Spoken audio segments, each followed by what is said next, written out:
तो चलिए बिना किसी देरी के आज के इस दिलचस्प एक्सप्लेनर की शुरुआत करते हैं।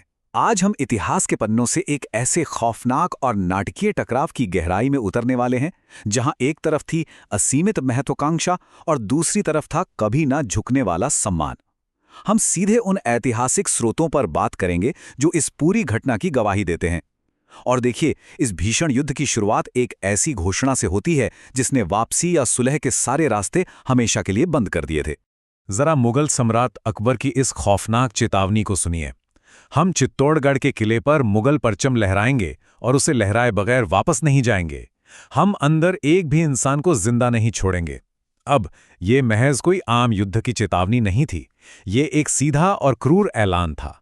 ये दिखाता है कि एक शासक की किसी भी कीमत पर जीतने की जिद किस हद तक बढ़ चुकी थी।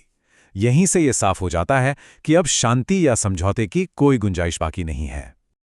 अब इस टकराव की शुरुआत जिस वाक़े से होती है ना, वो सच में बहुत ही हैरान करने वाली है।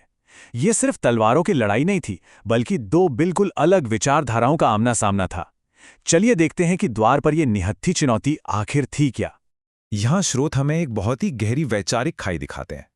एक तरफ देखिए, अकबर की बेखौफ महत्वाकांक्षा, वो बिल्कुल अकेले बिना किसी हथियार के किले के द्वार पर जाके दुश्मनों को ललकार रहे हैं, जीतने और उकसाने के लिए अपनी जान जोखिम में डालना।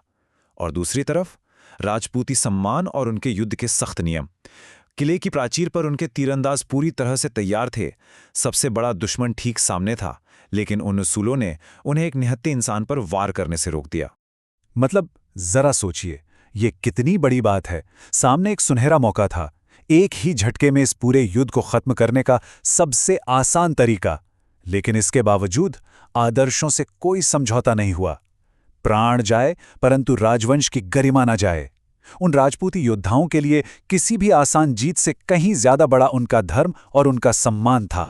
खैर, ये तो था एक मनोवैज्ञानिक और वैचारिक टकराव, लेकिन आइए अब देखते हैं कि कैसे ये गतिरोध एक बहुत ही क्रूर जमीनी सैन्य हकीकत में तब्दील हो जाता है जब किले की घेराबंदी शुरू होती है। जैसे जैसे ये घेराबंदी लंबी खिंचती है, एक भयानक गतिरोध पैदा हो जाता है। चित्तौड़गढ़ का किला इतनी ऊंचाई पर था कि राजपूतों को इसका जबरदस्त फायदा मिल रहा था। ऊपर से होने वाले तीरों की बारिश ने नीचे मुगल सेना को भारी नुकसान पहुंचाया। लेकिन किले की अपनी एक बहुत बड़ी कमजोरी भी थी। अंदर रसद और खाने पीने का सामान धीरे धीरे खत्म हो रहा था।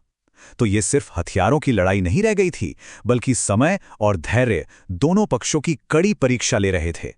इस मुश्किल स्थिति में मुगल युद्ध परिषद के अंदर भी एक दिलचस्प बहस छिड़ जाती है। एक तरफ टोडरमल की बेहद ठंडे दिमाग वाली रणनीति है कि वो बस इंतजार करना चाहते हैं। जब किले का खाना खत्म होगा तो भूख उन्हें खुद ही सरेंडर करने पर मजबूर कर देगी। लेकिन अकबर, उनकी रणनीति पूरी तरह से आक्रामक है।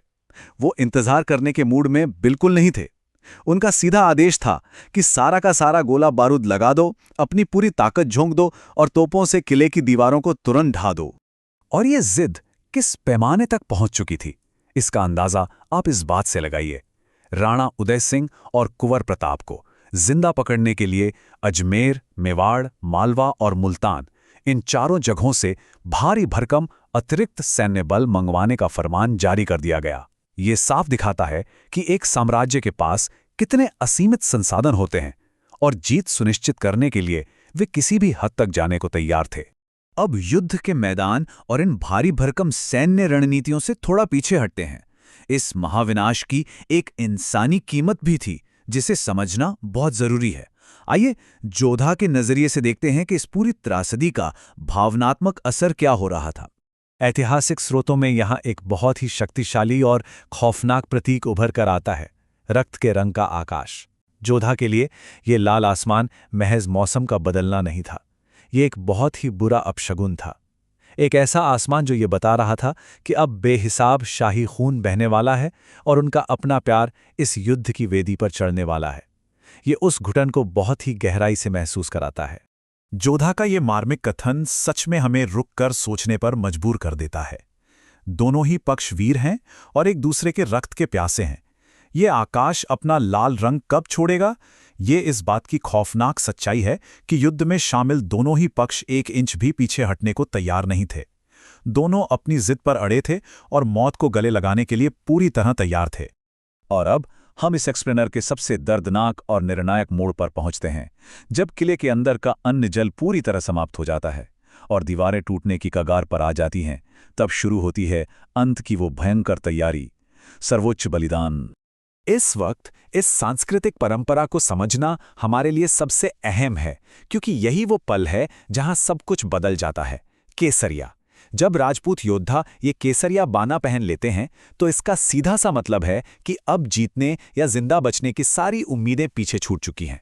यह अब अपना बचाव करने की लड़ाई नहीं थी, यह खुशी खुशी शहादत को गले लगाने का एक अटल संकल्प था। जरा सोचिए, किले के अंदर की वो आखिरी तैयारियां कितनी शांत, व्यवस्थित और खौफनाक रही होंगी। केसरिया बाना पहनना, अपनी तलवारों को आखिरी बार धार देना, औरतों और बच्चों को सुरक्षित जगह पर इकट्ठा करना और अंत के लिए अग्नि प्रज्वलित करना। ये कोई आम युद्ध की तैयारी नहीं थी। हर एक कदम सिर्फ और सिर्फ इसलिए उठाया जा रहा था ताकि दुश्मन के सामने एक ऐसा ऐतिहासिक प्रतिरोध खड़ा किया जा सके जिसे सदियों तक याद रखा जाए। और ठीक उसी समय एक और दिल दहला देने वाली परंपरा निभाई जा रही थी। जौहर। भगवान एकलिंग जी की सौगंध के साथ महिलाओं ने यह तय कर लिया था कि हमलावर सेना की परछाई भी उन तक नहीं पहुंच सकेगी। अपने सम्मान को बचाने के लिए स्वेच्छा से धधकती आग में कूद जाना। इतिहास के पन्नों में दर्ज ये वो क्रूर सच्चाई है जो इस युद्ध की भयावहता को उसके चरम पर पहुंचा देती है। और इस पूरे महासंग्राम का अंतिम चरमोत्कर्ष इस एक जोरदार गर्जना में सिमट कर रह जाता है। मैं अपने प्राण दे दूंगा, परंतु तुम्हें यह नहीं बताऊंगा कि वो कहां है। तुम मुझे मार सकते हो। किले के टूट जाने और मुगल सेना के अंदर घुसाने के बाद भी मौत के बिल्कुल सामने खड़ा एक घायल योद्धा भी कोई जानकारी देने से साफ इनकार कर देता है। हार मान लेना उनके खून में था ही नहीं। तो इस पूरे ऐतिहासिक विश्लेषण के अंत में इन सभी घटनाओं को देखने के बाद मैं आपको इस एक गहरे सवाल के साथ छोड़े जा रहा हूं। जब कभी न टूटने वाला सांस्कृतिक सम्मान एक कभी न रुकने वाली साम्राज्यवादी महत्वाकांक्षा से टकराता है, तो अंत में जो वो भीषण तबाही मचती है, क्या वो वीरता और साहस की सबसे बड़ी मिसाल है या फिर केवल अहंकार और जिद की एक दुखद त्रासदी? इतिहास की इस भारी कीमत पर एक बार जरूर विचार कीजिएगा। आज के हमारे इस एक्सप्लेनर में बस इतना ही।